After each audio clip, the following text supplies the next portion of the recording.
Today, we're diving into one of the most intense and honestly, visually shocking prophecies in the entire Bible, straight out of Ezekiel chapter 5.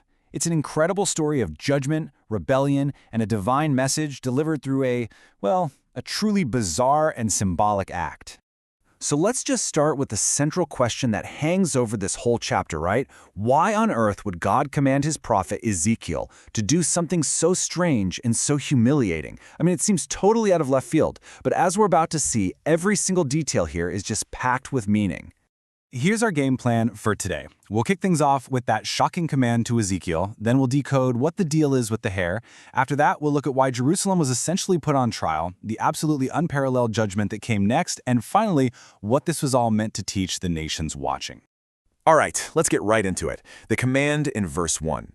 The Lord tells Ezekiel to do something that would have been deeply, deeply unsettling, not just for him, but for anyone who saw him. You see, this wasn't a message he was supposed to just speak. It was a message he had to perform, to literally embody. Now, to really get the weight of this, we have to understand the culture. For us today, shaving is, just a part of the daily routine. But in ancient Israel, a man's hair and his beard were signs of his honor, his vitality. So to shave them off, especially for a priest like Ezekiel, was a public act of profound grief and total disgrace. He was being ordered to wear the shame of the entire nation.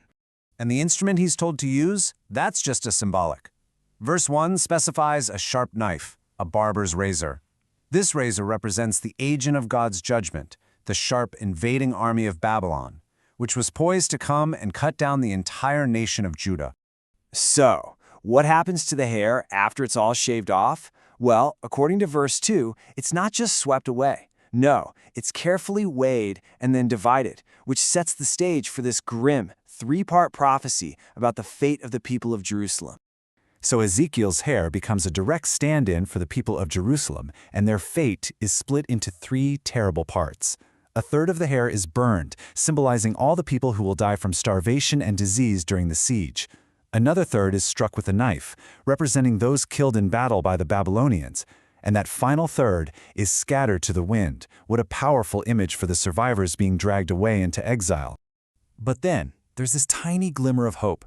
Ezekiel is told to take just a few hairs and bind them into the hem of his robe. This represents the remnant, a small group that God will preserve. But the vision isn't quite over. He then has to take some of those hairs and throw them into the fire too. It's this brilliant, heartbreaking illustration that even their survivors, the ones in exile, will face even more hardship. The judgment is severe, but God's promise to preserve a people somehow endures. Okay, so we've seen what is going to happen, and it's pretty bleak. But the rest of the chapter really answers the question of why. Why would such a devastating judgment be necessary? Starting in verse 5, the prophecy totally shifts from a symbolic act to a direct accusation from God himself. Jerusalem is officially on trial. The Lord starts by reminding them of their totally unique position. This is Jerusalem, he says. He's explaining that he placed them right in the center of the world, not just on a map, but spiritually. They were handpicked to be a beacon, a shining example of God's wisdom to all the countries around them. And this is where the great betrayal just becomes crystal clear. On the left, you've got God's calling for Jerusalem, be a light, follow my laws. And on the right, you see what they actually did, spelled out in verse 6. They became more wicked than the pagan nations around them and flat out refused the very laws meant to set them apart. This wasn't just a mistake. It was an open rebellion against their entire purpose for existing. You see, because their privilege was so great, the rebellion was that much worse. And according to verse 9, the judgment had to match the crime. God declares he's going to do something in Jerusalem that he has never done before and will never do again. This right here is one of the most horrifying verses in all of Scripture. And the truly tragic part is that it was literally fulfilled. The famine during the Babylonian siege got so extreme that people actually resorted to cannibalism just to survive. And this wasn't some random horror. It was the specific fulfillment of a curse that Moses had warned them about centuries earlier if they ever abandoned their God. And then in verse 11, we get to the absolute heart of the problem. What was the ultimate sin? Because thou hast defiled my sanctuary. It wasn't just that they were committing idolatry out in the open. It was that they brought their false gods into God's own house. They took their detestable things and put them right inside the temple, the very place God had chosen to dwell among his people.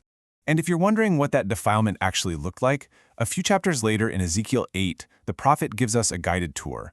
He describes a complete and utter corruption, an idol right at the gate, the leaders of the people secretly worshiping carvings of animals, women holding pagan rituals, and even priests with their backs turned to God's altar so they could worship the sun.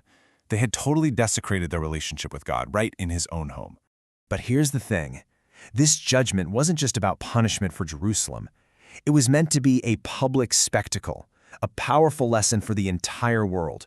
God says in verse 15 that the city's ruin will become a reproach and a taunt. In the very place where they were meant to be praised, they would now be mocked. But it would also be an instruction and an astonishment. The other nations would look at the rubble of Jerusalem and be absolutely stunned, learning a very sober lesson. This is what happens when you betray a holy God, even if you are his chosen people. And the echoes of this one prophecy have just reverberated all through history.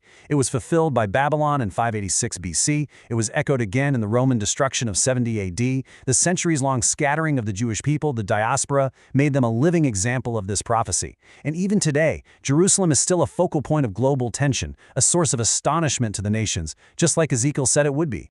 Which, of course, brings us to our final thought. The fact that this one small city continues to dominate world headlines, sparking debate and conflict thousands of years later, is really remarkable. It leaves us with a pretty powerful question to think about. In what ways is Jerusalem and the story of its people still an instruction and an astonishment to the world today?